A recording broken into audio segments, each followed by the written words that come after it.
Hello and welcome to the sixth installment of my grading of all of the base game cards. If you want insight into the grading system, check out the description. Or click on the link in the top right hand corner to get to the first video of the series, where I explain it all. But let's get started. Building Industries is a respectable production card that can be played in the early to mid game. It and its brother Fuel Factory both cost the same, give the same total production, use up one power prod and give you one building tech. I think Fuel Factory is just a bit stronger, since its production is a bit diversified. But this is such a small difference that I think both will end in the same tier. Which one? Well, if we say that one power prod costs 8 MC on average, the total cost for Building Industries is 17. It will take 5 gens to recoup the initial investment. That's the same time it takes acquired company to pay back, and I placed that card in C tier. Building Industries has some up and some downsides compared to AA. You need to get a good power prod card with it, but you also get a tech for builder. You can pay for it with steel, but it doesn't synergize with Earth Office or Point Lunar. But that's the beauty of tier M. Every card has its up and downsides, and shines in different situations. All in all, I will place Building Industries in the same tier, the C tier. Bushes is one of the most basic plant producers in the game. It becomes playable at minus 10 degrees Celsius, grants 2 plant prod, 2 plants and a plant tag. Similar to every other plant card, the tag is useful for a myriad of combo cards such as insects, ecozone or decomposers. The 2 plant prod is really good if you compare it to other cards that come online earlier, and the 2 instant plants can often allow for an immediate conversion. This is one upside this card has over Algae, which is otherwise slightly superior in my opinion, due to it relying on oceans. There is not a lot else to say about Bushes. It's a solid plant card, but there are many higher priority cards in the draft in my opinion. For me, Bushes places in the lower end of B tier. Business Contacts is a very solid card that in contrast to many others doesn't outright suck in any situation. It's good in the early game, either to secure planner or to get yourself out of a shitty starting hand. It's great in the mid game to fish for the exact cards you need to execute your combos, and it's perfect in the late game to find some more point cards. It is solid on its own, but as a somewhat cheap event with an Earth tag on it, it can be even made totally ridiculous with the right setup.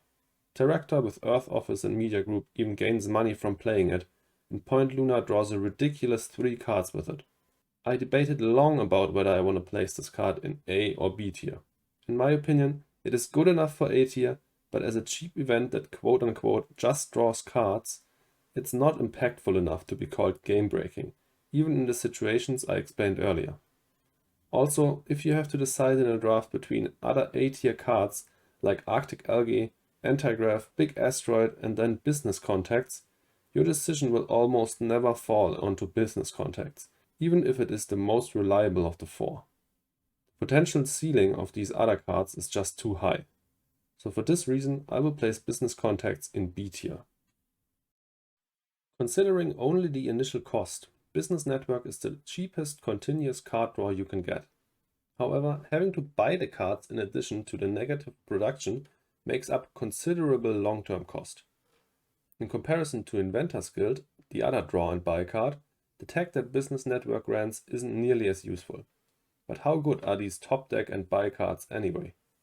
On the plus side, you don't have to waste resources for bad cards, as you would do with other cards like Death Center or Restricted Area. If you top deck a bad card with Business Network, just don't buy it. But that's just one side of the coin, because if you top deck a great card, it is considerably more expensive to actually be able to play it. Also, drawing dead cards isn't even too bad.